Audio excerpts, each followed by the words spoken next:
SRMPR global ரயில்வேஸின் மகான்களின் மகா தரிசன சுற்றுலா. முன்பதிவுக்கு அழையுங்கள் 8008800800. காங்கிரஸ் அப்படின்னு பார்க்கும்போது இன்னமும் சார்ந்து நிற்கணுமா, சுயமா நம்ம எப்ப நிற்போம் அப்படிங்கிற ஒரு முழக்கம் வர ஆரம்பிச்சிருச்சா? காமராஜர் ஆட்சியை கொடுக்க வேண்டும், அடுத்த கட்டத்துக்கு நம்ம நகர வேண்டும் அப்படிங்கிற ஒரு சூழ்நிலைக்கு காங்கிரஸ் தள்ளப்பட்டிருக்குதா? அப்படி இல்லைங்க. ஒவ்வொரு இயக்கமும் தான் வளர வேண்டும், ஆட்சியை பிடிக்க வேண்டும், தாம் கொண்ட கொள்கையிலிருந்து மக்களுக்கு சேவையாற்ற வேண்டும் என்பது ஒரு அடிப்படை கொள்கை, அது எந்த கட்சியாக இருந்தாலும்.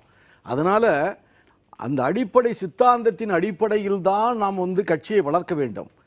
காலத்தின் கட்டாயம் நாம் தனித்து நின்று வெற்றி பெற முடியாது. இல்லை ஒரு பொது எதிரியை வீழ்த்த வேண்டும் என்றால் எதை எடுத்துக்கொண்டாலும் நாம் யாரோடு சேர்ந்தாலும் எப்படி இருந்தாலும் அவரை வீழ்த்த வேண்டும் என்று நினைக்கும் பொழுது நாம் கூட்டணி அமைக்கின்றோம். கூட்டணி அமைத்து விட்டதனால் அந்த கட்சியினுடைய கொள்கையோடு முழுவதுமாக இணைந்து விட்டதாக அர்த்தம் அல்ல. அதனால இந்த கட்சியை நீங்கள் கூட்டணி சேர்ந்துட்டீங்க, அப்ப ஏன் கட்சி நடத்துறீங்க அப்படின்னு கேட்டோம்னா, இந்திய அரசியலில் கூட்டணி நடத்துறதுக்கு அவர் கேட்கல. காமராஜர் ஆட்சியை இல்லங்க, நாங்கள் காமராஜர் ஆட்சி அமைக்கணும் என்பது எங்களுடைய அடிப்படை சித்தாந்தம். அதுல எந்த தப்பும் கிடையாது. ஸ்டாலின் காமராஜர் ஆட்சியை கொடுக்கறாரா இல்லையா? அதுக்கு பதில் சொல்லுங்க. இல்லங்க, காமராஜர் ஆட்சியை அவர் கொடுக்கவில்லை. காமராஜர் எப்படி மதிய உணவு கொண்டு வந்தாரோ அதே போல அவர் காலை உணவை கொண்டு வந்திருக்கிறார். எனவே காமராஜர் ஆட்சியை போன்ற ஒரு ஆட்சியை அவர் நடத்துகிறார். அது வேற சார்.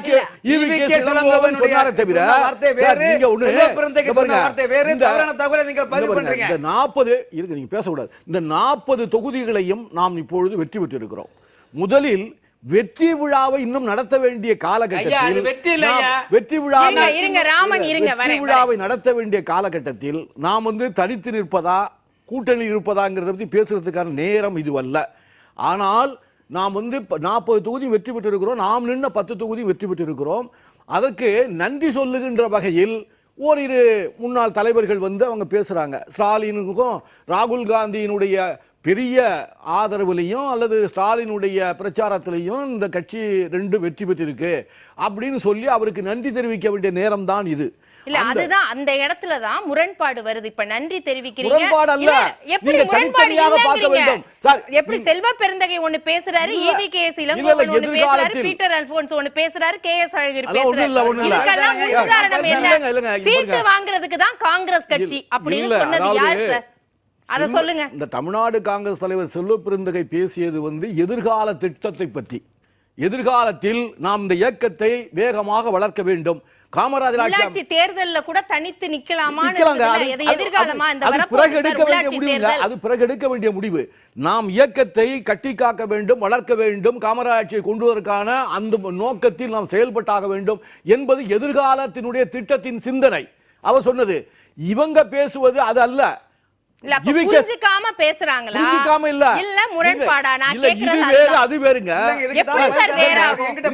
காமராஜர் ஆட்சி அமைக்கணுங்கிறதுல ஈவிகே இளங்கோவனுக்கோ பீட்டர் அல்போன்ஸுக்கோ விஸ்வநாதனுக்கோ எந்த விதமான மாறுபட்ட கருத்தும் இல்லை. அவர்கள் எல்லாம் வேற கட்சியிலிருந்து வந்தவங்க இல்ல, அடிப்படை காங்கிரஸ்காரர்கள். சிவாஜி மன்றத்திலிருந்து வந்தவர் ஈவிகே இளங்கோவன். பீட்டர் அல்போன்ஸ் அடிப்படையிலிருந்து இளைஞர் காங்கிரஸிலிருந்து வந்தவர். அப்படி இருக்கும்போது காமராஜரை அடிப்படையாக வைத்துதான் காங்கிரஸ் கட்சி தமிழ்நாட்டில். அப்படி இருக்கும்போது காமராஜர் அமைப்பதிலே மாறுபட்ட கருத்து இல்லைங்க. அவங்க எதிர்கால திட்டத்தை பற்றி ஒரு மாநில தலைவர் பேச வேண்டிய கடமை இருக்கிறது. எதிர்காலத்தில் நாம் வளர்க்க வேண்டும், நாம் கூட்டணியை மட்டுமே நம்பி கொண்டு இருக்கக்கூடாது. போகாம அங்க ஏன் முரண்படணும்? முரண்படல இல்ல, அதுக்கு இதுக்கு சம்பந்தமே இல்ல.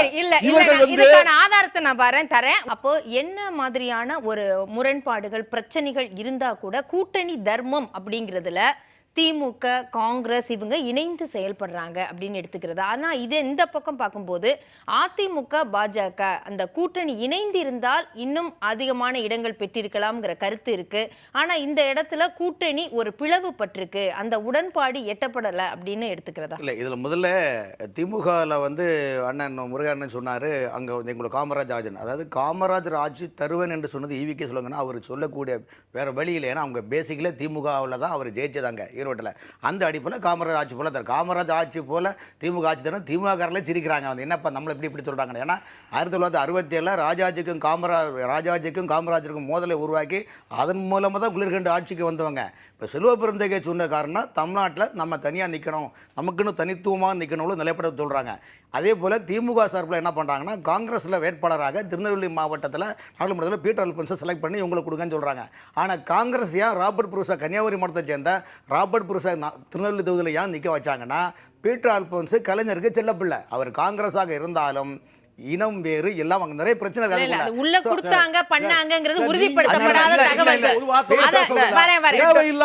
இந்த கட்சியை பத்தி அவர் பேசிட்டு போவாங்க.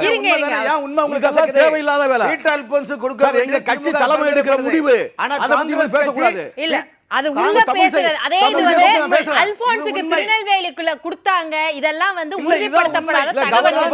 உள்ள இருக்கிறத பேச முடியாது. பேசுங்க முருகையன், பேசுங்க. தமிழிசை சவுந்தரராஜனை கவர்னர் பதவியை விட்டுவிட்டு நீங்கள் தேர்தலில் நின்னுங்கன்னு சொன்னது யாரு?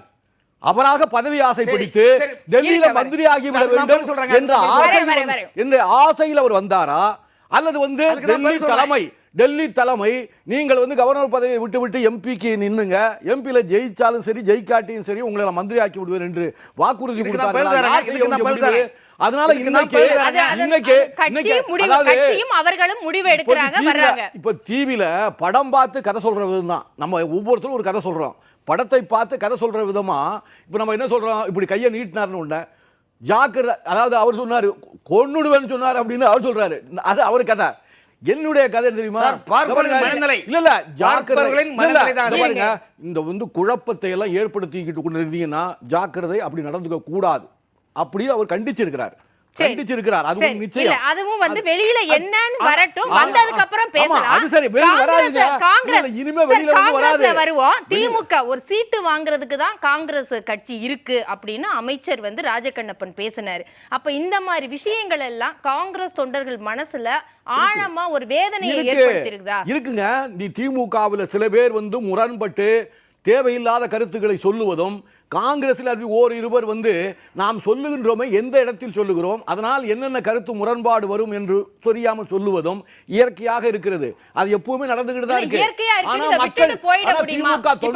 தொண்டர்கள் மனசுல எத்தனை நாள் நம்ம இப்படியே இருப்போம், நம்மளுடைய கூட்டணி கட்சிகள் நம்ம இவ்வளவு பேசுறாங்க ஆனா அவமானப்பட்டு இருக்கணுமா அப்படிங்கிற ஒரு எண்ணம் தொண்டர்கள் மனசுல இருக்கா? அதோட வெளிப்பாடாதான் அடுத்து செல்வ பெருந்தகை அடுத்த கட்டமா இதை காய் நகர்த்தணும்னு நினைக்கிறாரா? இல்லங்க, அவர் வந்து நம்ம கட்சியை வளர்க்க வேண்டும் என்று நினைப்பது ஒரு கட்சியின் தலைவருடைய வேலை. கூட்டணி வச்சிருக்கிறதுல இவ்வளவு விஷயங்கள் நடக்க ராஜகண்ணப்பன் உள்ளாட்சி தேர்தல்ல நம்ம பார்த்தோம் 2020 கூட்டணி தர்மத்தை மீறிட்டாங்க அப்படின்னு கலங்குறாரு KS அழகிரி அவர்கள். அப்ப கூட்ட அறிக்கை வெளியிடுறாங்க. இவ்வளவு ஒவ்வொரு கட்டமும் நம்ம வந்து நகர்த்துக்கிட்டு தான் வந்து காங்கிரஸ் போக வேண்டிய ஒரு கட்டாயத்துல இருக்கா? தேர்தல் வருது, மறுபடியும் இதே ரிப்பீட் ஆகும் பயப்படுறாரா? இந்த பாருங்க, மாறுபட்ட கொள்கை உடைய 2 கட்சிகளோ 4 கட்சிகளோ சேரும் பொழுது அதுல கருத்து வேறுபாடுகள் எப்பொழுதுமே இருந்து கொண்டுதான் இருக்கும். ஆனாலும் அந்த தேர்தலில் எந்த அடிப்படையில் கூட்டணி சேர்ந்தோம் என்ற முடிவெடுத்து அந்த திமுக தொண்டர்களும் காங்கிரஸ் தொண்டர்களும் ஒற்றுமையாக வேலை பார்த்ததினால்தான் இத்தனை லட்சம் ஓட்டு வித்தியாசங்கள்ல வந்து அந்த அதனால எங்கே ஒரு 10 தொண்டன் வருத்தப்படுவது இயற்கை. இந்த பக்கம் ஒரு 10 கூட்டத்துல பார்த்தோம்னா ஒரே செல்வ பெருந்தகை அவர்கள் பேசும்போது ஆதரவு நிலைப்பாடு இருக்கு. இல்ல அப்படி எல்லாம் அதே இது அல்போன்ஸ் கூட்டத்தில் இருந்தவன். ஆமா, நாங்க பார்த்தோம் சார். கூட்டத்தில் நான் இருந்தவன் தான். அதாவது காமராஜர் ஆட்சி அமைப்போம் என்று சொல்லும் பொழுது காங்கிரஸ் தொண்டன் அவ்வளவு பேரும் கைதட்டி ஆதரவு அளிப்பது என்பது இயற்கை. அது நான் கூட தான் கைதட்டினேன். அது யார் வேணாம்னு சொல்லுவாங்க? காமராஜரை புறக்கணித்து ஸ்டாலினே காமராஜர் ஆட்சி கொடுக்கிறாரு. இது வந்து பேராசைன்னு ஒரு வார்த்தையை சொல்றாரு EVKS இளங்கோவன். தனியா நாங்க நிப்போம் அப்படிங்கறதே பேராசை அப்படின்னா அது எப்படி? இதுதான் அடுத்த கட்டத்துக்கு கட்சியை நகர்த்துறதா கேக்குறாங்க. இல்ல இன்றைய சூழ்நிலையில நம்ம தனியா நின்று வெற்றி பெற முடியாது. நாம் கட்சியை வளர்த்து நம்ம பலம் பொருந்திய கட்சியாக ஆன பிறகு நாம் வந்து காமராஜர் ஆட்சி அமைத்து நம்ம கொண்டாடுறது தப்பு இல்ல. இப்போதைக்கு அந்த வாய்ப்பு இல்லை. இன்னைக்கு பிஜேபியை நம்ம கடுமையாக எதிர்த்து போராடி கொண்டிருக்கிறோம். இந்த நேரத்தில் வந்து மரியாதைக்குரிய ராகுல் காந்தி அவர்களும் ஸ்டாலின் அவர்களும் சில நெருங்கிய நண்பர் அண்ணன் தம்பிகள் என்று சொல்லுகின்ற அளவுக்கு நெருக்கமான உறவோடு இந்த தேர்தலை சந்தித்து மிகப்பெரிய வெற்றியை அடைந்திருக்கிறோம். உடனடியாக நம்ம கருத்து மாறுபாடுகளை உருவாக்க வேண்டாம். அந்த சூழ்நிலை நீ கட்சியை நடத்துங்க. கட்சியை வளர்க்கறதை யாரும் தடுக்க போறல. நம்ம நல்லா சுற்றுப்பயணம் பண்ணி நடைபயணம் பண்ணி ராகுல் காந்தியை போல நீங்க நடைபயணம் போய் கூட நல்லா கட்சியை வளர்க்கணும். கட்சியை வளர்த்து நாம் தனித்து நின்றா கூட எப்படி பிஜேபி அது மாதிரி நின்னு ஒண்ணும் இல்லாம போனா பாருங்க, ஒரு சீட் கூட இல்லாம போனா பாருங்க. அது மாதிரி அந்த முடிவை எங்க கட்சி தலைவர் எடுக்க வேண்டும். எங்களுடைய கட்சி சார், நீங்க கடைசி வரைக்கும் கதவை திறந்து வச்சிருந்தீங்க, ஜன்னலை திறந்து வச்சிருக்கீங்க. அவங்க வரல. எது இவங்க தான் ரொம்ப ரோசக்காரங்க. இல்ல இங்க இல்ல இல்ல இல்ல எங்களுக்கு